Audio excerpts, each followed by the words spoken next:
as long as we can look back, it's thrown in its lot with us. Marijuana has been associated with human camps as far back into the Paleolithic age as we can look.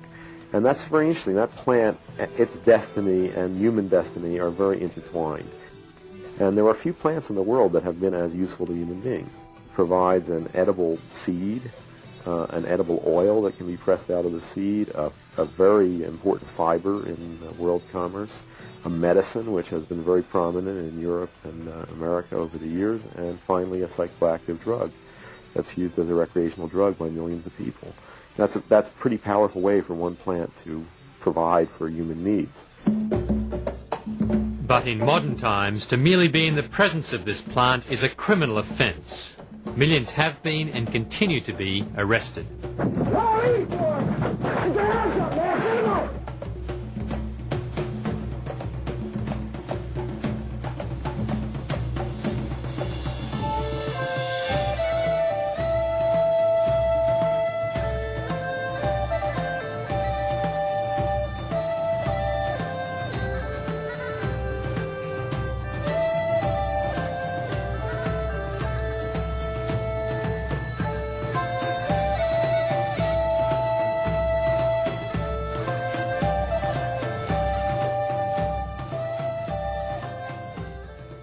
The longest and strongest fibre in the plant kingdom, Cannabis sativa, commonly called hemp, has been essential to world commerce for thousands of years. Before the mid-1800s, most ships were rigged with hemp rope and hemp sails. A 44-gun warship, like America's old Ironsides, took over 60 tons of hemp rigging, including an anchor cable over 2 feet in circumference. Also, the oakum that sealed the ship's boards and the sailors' clothing were made of hemp, as were the uniforms of soldiers and flags. The wagons of pioneer days were covered in hemp canvas. In fact, the word canvas comes from the word cannabis, which is found in ancient Sumerian and Babylonian languages 6,000 years ago. America's founding fathers, including George Washington, were keen growers of hemp, and Thomas Jefferson was probably the first hemp activist. Realising hemp's value to the prosperity and defence of the nation, he encouraged farmers to grow hemp instead of tobacco. Today's activists rally in the thousands at annual hemp harvest festivals throughout the Western world.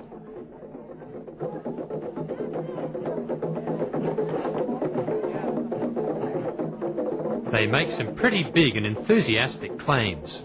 Hemp could totally replace trees as far as making paper, all paper, from fine stationery to press board, build houses from it. We could stop cutting down trees the day hemp's made legal for paper. It can replace all petroleum as far as fuel, electricity, nuclear energy. How about a hemp hooray? Hemp hemp! Hemp hemp! Hemp hemp! All right, let's wake them up out there.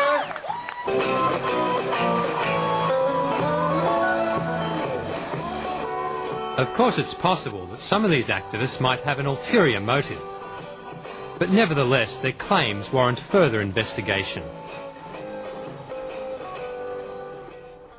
Hemp has been the major paper-making material for most of the time since paper was discovered in China around the time of Christ. This first paper ever to be printed on, in about AD 770, is 100% hemp. By the 16th century, hemp was the material of choice for European paper makers. They made it into the finest and longest-lasting paper ever made, including the Gutenberg and King James Bibles, and many other famous works.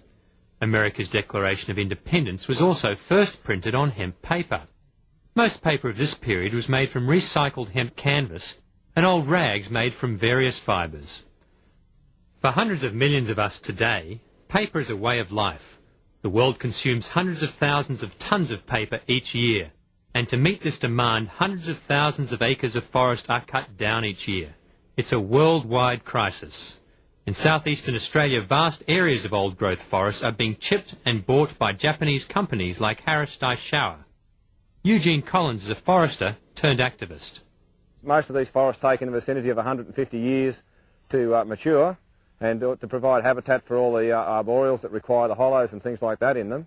This operation will be operating on about somewhere between 40 and 80 years, which is about half of what it takes for these forests to regenerate to their full maturity.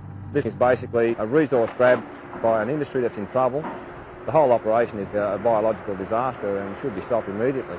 There's no need to be flattening these forests. We could be doing it with alternative fibres. Hemp and Hennep are just two of them.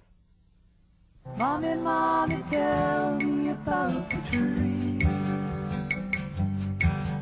And tell me again about those fish that swam the seas.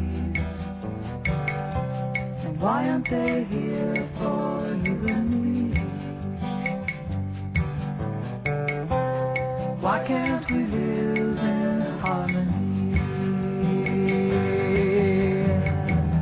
They cut the trees down to the ground. They took the fish till there weren't any around.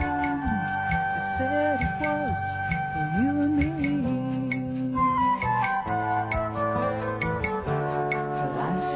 For a growing breed.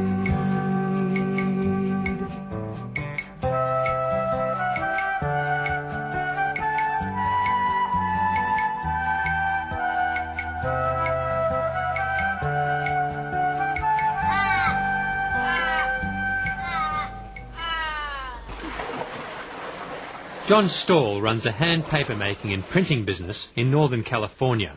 He has found that hemp stalks produce the best fine quality art paper. Wood pulp is used for paper making not because it's suitable, simply because it's cheap. And it's a byproduct of the whole logging industry. But the available cellulose is something like 30%. It's really not very good and has to be processed with all kinds of toxic chemicals. Since the invention of the wood paper process around the turn of the century, paper quality has deteriorated, and so has the environment. The water that comes out of the pulp plant, out of the pulp process, has large quantities of chemicals that are potentially toxic to marine organisms that live in the bay.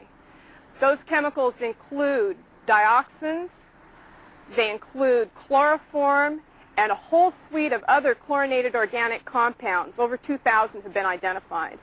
Hemp, on the other hand, is somewhere around 77% cellulose and very few impurities.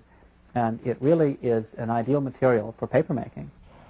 Realising the problems associated with wood pulp paper, the Dutch government has launched a major research project involving 8 different research institutes to study hemp's potential as a fibre crop for paper and other uses. I hope that this research will finally produce a process where we can use hemp to make fibres that can be used for paper and probably also other products, in such a way that we will have a complete clean process and an energy efficient process that causes very little pollution, and that also will prevent the cutting down of trees somewhere else in the world.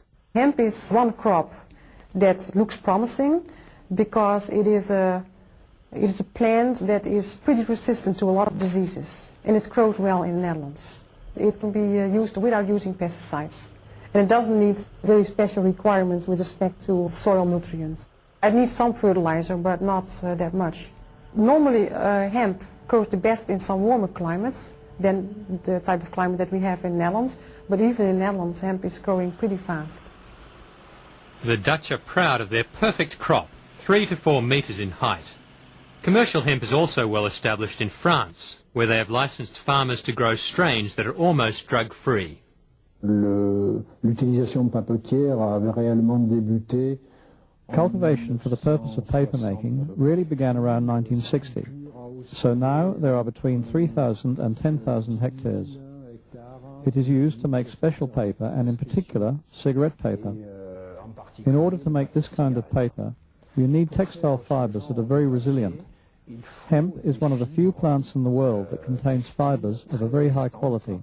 Et le chanvre est une des quelques plantes dans le monde qui comprennent des fibres de grande qualité.